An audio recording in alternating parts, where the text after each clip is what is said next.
नमो नमः। नमः संस्कृताय। आज हम पुनः ईशावास्योपनिषद के अध्ययन के क्रम में उपस्थित हुए हैं। अभी तक हमने ईशावास्योपनिषद के कुल 5 मंत्रों का अध्ययन कर लिया है। इस कक्षा में हम 6ठे मंत्र से इस कक्षा का प्रारंभ करेंगे। Ishavasyopanishad UGC NET, JRF, GIC, GDC इन सभी परीक्षाओं में बहुत उपयोगी है। तो 6ठे मंत्र का हम प्रारंभ करते हैं। यस्तु सर्वाणि भूतान्यात् मन्येवानुपश्यति सर्वभूतेषु चात्मानं ततो न विजुगुप्सते। इसका अन्वय देखते हैं। तु यह सर्वाणि भूतानि आत्मनि एव अनुपश्यति च सर्वभूतेषु आत्मानं पश्यति ततः न विजुगुप्सते। इसका शाब्दिक अर्थ देखते हैं। यह अर्थात जो मुमुक्ष सर्वाणि अर्थात समग्र भूतानि अर्थात चेतन अचेतन पदार्थों को आत्मनि आत्मा में एव ही अनुपश्यति अर्थात निरंतर देखता है, सर्वभूतेषु संपूर्ण चर अचर जगत में, आत्मानं अर्थात स्वयं को, ततः अर्थात उस अभेद दर्शन के पश्चात न विजुगुप्सते घृणा नहीं करता है। पुनः एक बार मंत्र को देखते हैं। यस्तु सर्वाणि भूतान्यात् मन्येवानुपश्यति सर्वभूतेषु चात्मानं ततो न विजुगुप्सते। अर्थात परंतु जो व्यक्ति समस्त प्राणियों को आत्मा में देखता है और समग्र प्राणियों में आत्मा अर्थात स्वयं को देखता है, उस अभेद दर्शन की अनुभूति के अनंतर वह किसी से घृणा नहीं करता। 7वां मंत्र है। यस्मिन् सर्वाणि भूतान्यात् मय्वाभूद्विजानतः तत्र को मोह कः शोक एकत्वमनुपश्यतः। इसका अन्वय है। यस्मिन् विजानतः सर्वाणि भूतानि आत्मा एव अभूत तत्र एकत्वम् अनुपश्यतः कः मोहः कः शोकः। इसका शाब्दिक अर्थ है। यस्मिन् अर्थात जिस दशा में, विजानतः अर्थात विशेष अथवा ब्रह्मज्ञ के, सर्वाणि अर्थात समस्त, भूतानि प्राणी, आत्मा अर्थात ब्रह्मांश अभूत हो गए, तत्र उस क्षण में एकत्वम अर्थात अद्वैत रूप परमात्म तत्व को अनुपश्यतः सूक्ष्मता से अनुभव कर लेने वाले के, मोहः आसक्ति, शोकः अर्थात सांसारिक कष्ट। पुनः एक बार मंत्र को देखते हैं। यस्मिन् सर्वाणि भूतान्यात् मय्वाभूद्विजानतः तत्र को मोह कः शोक एकत्वमनुपश्यतः। अर्थात जिसमें विशेष ज्ञान संपन्न योगी के लिए सभी प्राणी आत्मा ही हो गए, उस अवस्था में एकत्व का अनुभव कर लेने वाले पुरुष के लिए कौन सा मोह और कौन सा शोक। 8वां मंत्र है सापर्यगाच्छुक्रमकायं व्रण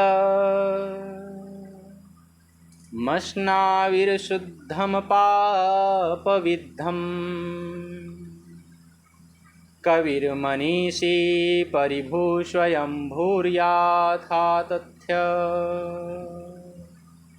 तो अर्थान् वेदधाच्छाश्वतीभ्यः क्षमाभ्यः। इसका अन्वय देखते हैं।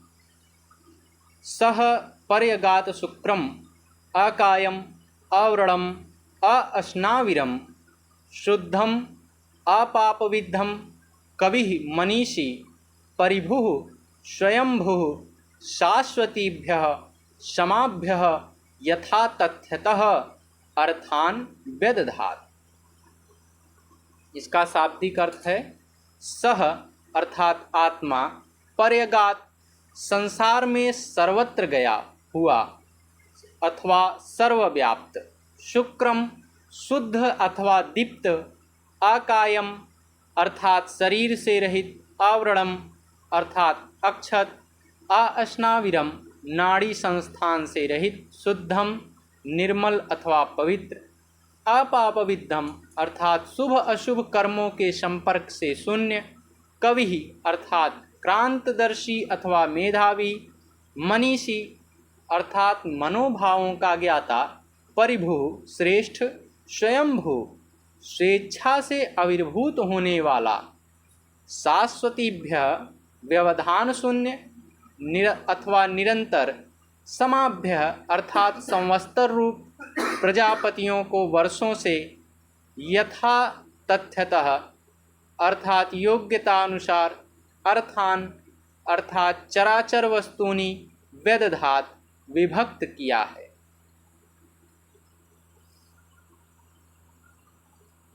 पुनः एक बार मंत्र को देखते हैं। सपर्यगाच्छुक्रमकायं व्रण मश्नाविर्शुद्धमपापविद्धम् कविर्मनीषी परिभूष्वयंभूर्याथा तथ्य तो अर्थान् वेदधाच्छाश्वतीभ्यः क्षमाभ्यः। अर्थात वह आत्मा सर्वगत, शुद्ध अथवा दीप्त, अशरीरी, अक्षत, सिराओं से रहित, निर्मल अथवा पवित्र, पापों से रहित, सर्वद्रष्टा, सर्वज्ञ, सर्वोत्कृष्ट तथा स्वयं सिद्ध है। उसी ने नित्य सिद्ध संवत्सर नामक प्रजापतियों के लिए अथवा अनेक वर्षों से यथा योग्य रीति से पदार्थों अथवा कर्तव्यों का विभाजन किया है। 9वां मंत्र है अंधम तमः प्रविशन्ति ये अविद्यामुपासते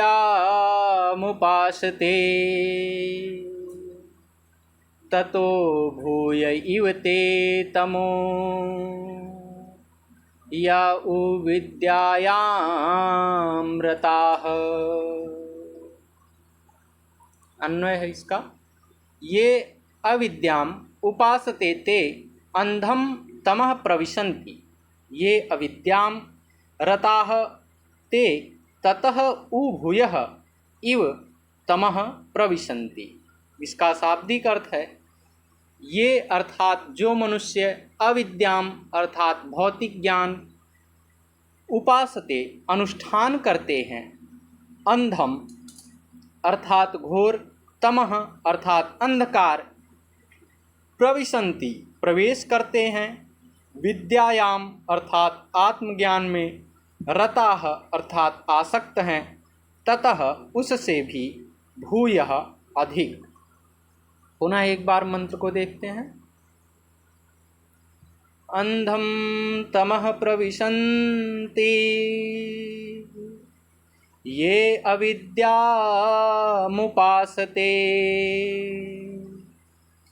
ततो भूय इव ते तमो य उ विद्यायामृताः। अर्थात जो मनुष्य अविद्या अर्थात कर्म की उपासना करते हैं वे घोर अंधकार में प्रवेश करते हैं, और जो विद्या में ही रत हैं वे उससे भी अधिक अंधकार में प्रवेश करते हैं। 10वां मंत्र है अन्य देवाहुर्विद्यान् यदाहुर्विद्यया इति शुश्रुमधीराणाम्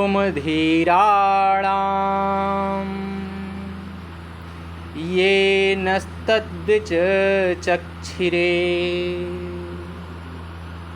अन्वय है इसका, विद्या अन्यत एव आहुः अविद्या अन्यत आहुः इति धीराणाम शुश्रुम ये नः तत् विच चक्षिरे। इसका शाब्दिक अर्थ है विद्या अर्थात देवता ज्ञान अथवा देवोपासना से अन्यत दूसरा अथवा स्वर्ग आदि लोकों की प्राप्ति आहुः अर्थात बताते हैं, अविद्या अर्थात कर्म से अन्यत अर्थात पृथक अथवा पितृलोकों की प्राप्ति धीराणाम अर्थात बुद्धिमानों का शुश्रुम सुने हैं, तत् अर्थात ज्ञान तथा कर्म विच चक्षिरे व्याख्या की थी। पुनः एक बार मंत्र को देखते हैं। अन्य देवाहुर्विद्यान् यदाहुर्विद्यया इति शुश्रुमधीराणाम् येन तद्विच चक्षिरे। अर्थात विद्या अर्थात देवता ज्ञान से अन्य ही फल बताते हैं, अविद्या अर्थात कर्म से दूसरा ही फल बताते हैं। इस प्रकार धीर पुरुषों को हमने सुना है जिन्होंने हमें उस विषय की व्याख्या करके समझाया था। 11वां मंत्र देखते हैं। विद्यां च यस्तद्वेदो भयं सः अविद्या मृत्युं तीर्त्वा विद्यामृतमश्नुते।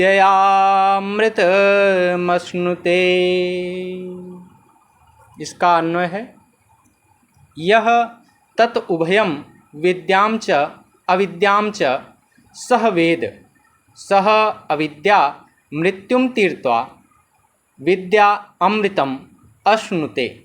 इसका शाब्दिक अर्थ है यह अर्थात जो साधक तत् उभयम अर्थात उन दोनों को, विद्याम अर्थात देवता ज्ञान को, अविद्याम अर्थात कर्मयोग को, सह एक साथ वेद जानता है, सह वह अविद्या अर्थात कर्मानुष्ठान से, मृत्युम अर्थात मरण स्थिति को, विद्या अर्थात देवता ज्ञान से, अमृतम अर्थात अमृत तत्व को, अश्नाति अर्थात भोग करता है। पुनः एक बार मंत्र को देखते हैं। विद्यां च यस्तद्वेदो भयं सः अविद्या मृत्युं तीर्त्वा विद्यामृतमश्नुते।